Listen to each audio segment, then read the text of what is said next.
lessons of my father.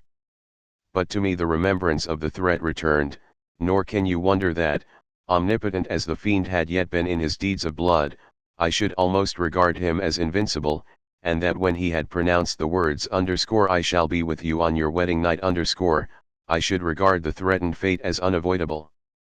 But death was no evil to me if the loss of Elizabeth were balanced with it, and I therefore, with a contented and even cheerful countenance, agreed with my father that if my cousin would consent, the ceremony should take place in 10 days, and thus put, as I imagined, the seal to my fate. Great God! If for one instant I had thought what might be the hellish intention of my fiendish adversary, I would rather have banished myself forever from my native country and wandered a friendless outcast over the earth than have consented to this miserable marriage. But, as if possessed of magic powers, the monster had blinded me to his real intentions, and when I thought that I had prepared only my own death, I hastened that of a far dearer victim. As the period fixed for our marriage drew nearer, whether from cowardice or a prophetic feeling, I felt my heart sink within me. But I concealed my feelings by an appearance of hilarity that brought smiles and joy to the countenance of my father, but hardly deceived the ever watchful and nicer eye of Elizabeth. She looked forward to our union with placid contentment, not unmingled with a little fear, which past misfortunes had impressed, that what now appeared certain and tangible happiness might soon dissipate into an airy dream and leave no trace but deep and everlasting regret. Preparations were made for the event, congratulatory visits were received, and all wore a smiling appearance.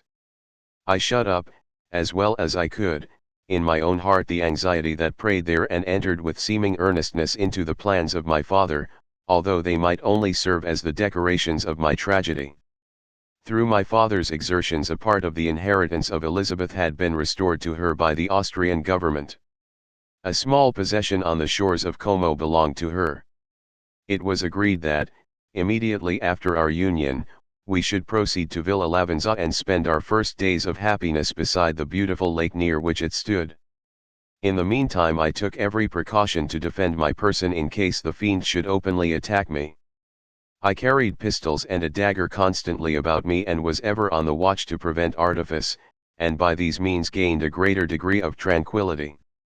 Indeed, as the period approached, the threat appeared more as a delusion, not to be regarded as worthy to disturb my peace, while the happiness I hoped for in my marriage wore a greater appearance of certainty as the day fixed for its solemnization drew nearer and I heard it continually spoken of as an occurrence which no accident could possibly prevent. Elizabeth seemed happy, my tranquil demeanor contributed greatly to calm her mind. But on the day that was to fulfill my wishes and my destiny, she was melancholy, and a presentiment of evil pervaded her, and perhaps also she thought of the dreadful secret which I had promised to reveal to her on the following day. My father was in the meantime overjoyed, and, in the bustle of preparation, only recognized in the melancholy of his niece the diffidence of a bride.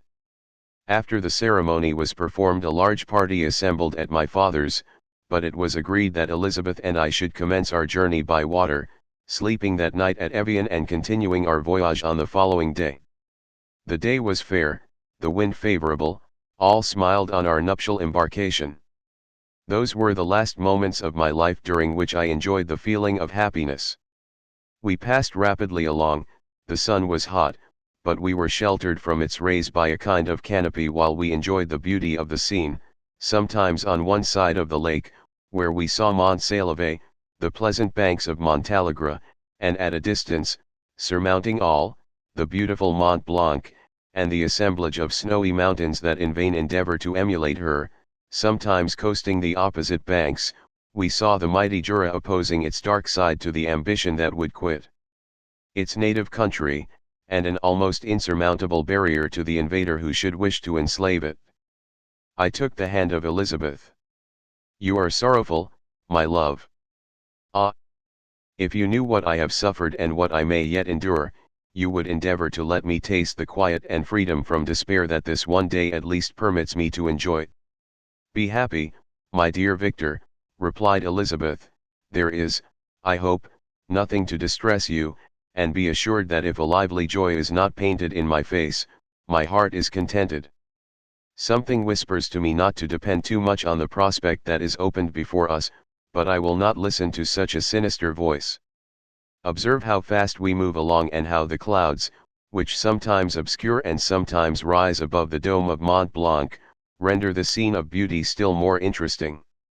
Look also at the innumerable fish that are swimming in the clear waters, where we can distinguish every pebble that lies at the bottom. What a divine day! How happy and serene all nature appears! Thus Elizabeth endeavored to divert her thoughts and mind from all reflection upon melancholy subjects. But her temper was fluctuating, joy for a few instants shone in her eyes, but it continually gave place to distraction and reverie. The sun sank lower in the heavens, we passed the river Drance and observed its path through the chasms of the higher and the glens of the lower hills. The Alps here come closer to the lake, and we approached the amphitheatre of mountains which forms its eastern boundary. The spire of Evian shone under the woods that surrounded it and the range of mountain above mountain by which it was overhung. The wind, which had hitherto carried us along with amazing rapidity, sank at sunset to a light breeze. The soft air just ruffled the water and caused a pleasant motion among the trees as we approached the shore, from which it wafted the most delightful scent of flowers and hay. The sun sank beneath the horizon as we landed, and as I touched the shore I felt those cares and fears revive which soon were to clasp me and cling to me forever. Chapter 23. It was 8 o'clock when we landed. We walked for a short time on the shore, enjoying the transitory light, and then retired to the inn and contemplated the lovely scene of waters, woods, and mountains, obscured in darkness, yet still displaying their black outlines. The wind, which had fallen in the south, now arose with great violence in the west. The moon had reached her summit in the heavens and was beginning to descend. The clouds swept across it swifter than the flight of the vulture and dimmed her rays, while the lake reflected the scene of the busy heavens, rendered still busier by the restless waves that were beginning to rise.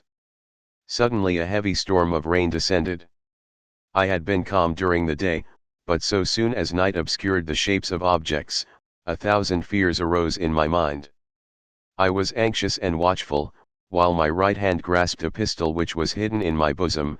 Every sound terrified me, but I resolved that I would sell my life dearly and not shrink from the conflict until my own life or that of my adversary was extinguished. Elizabeth observed my agitation for some time in timid and fearful silence, but there was something in my glance which communicated terror to her, and trembling, she asked, "What is it that agitates you, my dear Victor? What is it you fear?" "Oh, peace, peace, my love," replied I, "this night, and all will be safe, but this night is dreadful, very dreadful." I passed an hour in this state of mind, when suddenly I reflected how fearful the combat which I momentarily expected would be to my wife, and I earnestly entreated her to retire, resolving not to join her until I had obtained some knowledge as to the situation of my enemy.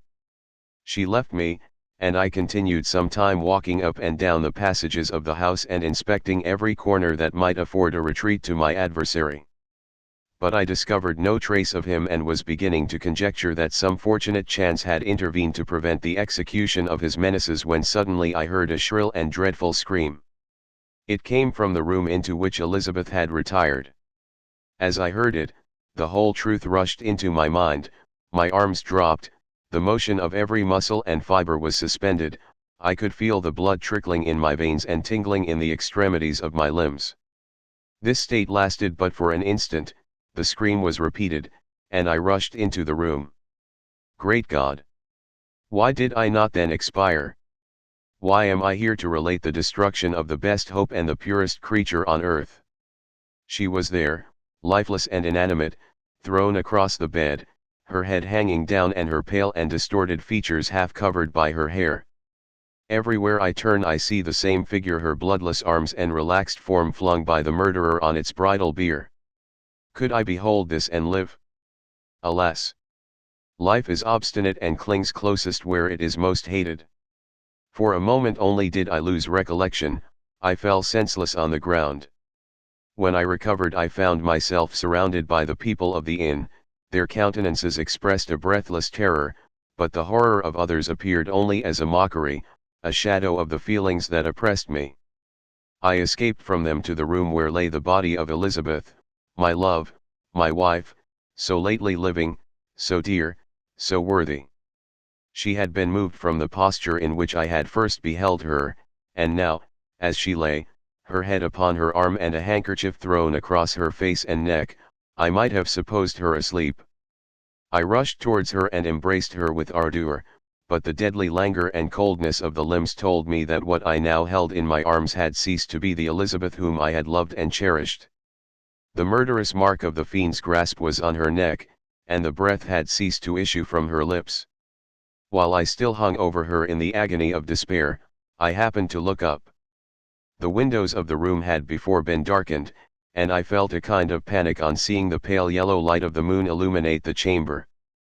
The shutters had been thrown back, and with a sensation of horror not to be described, I saw at the open window a figure the most hideous and abhorred.